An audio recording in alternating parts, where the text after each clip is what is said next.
দর্শক, সচিবালয়ের আপডেট জানাতে আবারও যুক্ত হচ্ছেন সহকর্মী শারমিন নীরা। নীরা, জানাবেন প্রথম কর্মদিবসে মন্ত্রী প্রতিমন্ত্রীদের প্রতিক্রিয়া, তারা কি বললেন, সারাদিন কেমন দেখলেন চিত্রটা এখন পর্যন্ত জানাবেন।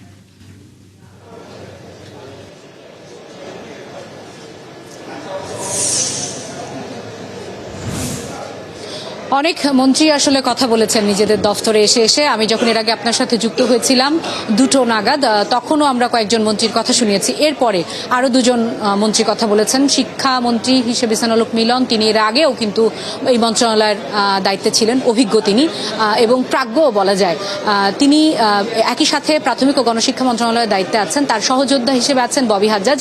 দুজনেই একসাথে সংবাদ সম্মেলনে কথা বলেছেন যে অনেক প্রশ্ন গণমাধ্যম কর্মীদের আছে, শিক্ষাকে ঢেলে সাজাতে চান পুরনো অভিজ্ঞতার আদলে, সেগুলি তিনি আসলে পরে বলবেন। তবে এই মুহূর্তে তার অন্যতম চ্যালেঞ্জ সেটা হচ্ছে শিক্ষাকে যুগোপযোগী করা। কথা বলেছেন তথ্যমন্ত্রী। তিনি বলেছেন যে সরকার যে 31 দফা দিয়েছে সেটি বাস্তবায়নে সবগুলি মন্ত্রণালয়, সরকার মানে দল থেকে যে 31 দফা দেওয়া হয়েছে সেটি বাস্তবায়নে সবগুলো মন্ত্রণালয় থেকে তো কাজ করবে, তবে প্রচার যন্ত্র হিসেবে আসলে দায়িত্ব অনেক বেশি তথ্য মন্ত্রণালয়ের।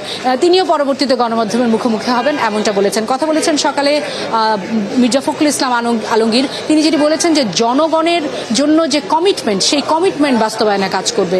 জনগণ বান্ধব অর্থনীতির কথা বলেছেন অর্থমন্ত্রী হিসেবে দায়িত্ব পাওয়া, একই সাথে পরিকল্পনা মন্ত্রী হিসেবে দায়িত্ব পাওয়া। পাশাপাশি মন্ত্রী আমির খসরু মাহমুদ চৌধুরী কথা বলেছেন বিমান প্রতিমন্ত্রী। তিনি যেটি বলেছেন যে টিকেটের যে দাম, সেই সিন্ডিকেটটি ভাঙা, দাম নির্ধারণ নিয়ে কাজ করবেন।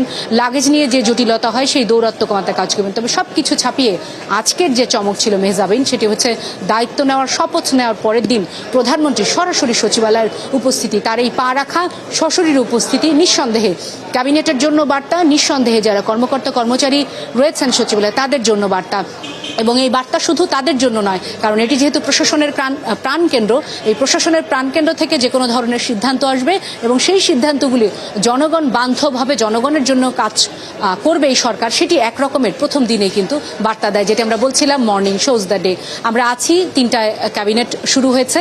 নিশ্চয়ই ক্যাবিনেট শেষ হলে কী ধরনের নির্দেশনা তিনি দিচ্ছেন তার ক্যাবিনেটের প্রতি, এর আগে তিনি কথা বলেছেন যারা কর্মকর্তা রয়েছেন তাদের সাথে, কি ধরনের বার্তা আসে আমরা সেটি জানার চেষ্টা করবো আমাদের সহকর্মীরা। ধন্যবাদ। তখন নিশ্চয়ই আবারও আপনার সাথে যুক্ত হব এবং আপনার মাধ্যমে সেখানকার আপডেট আমার দর্শকদের জানাবো।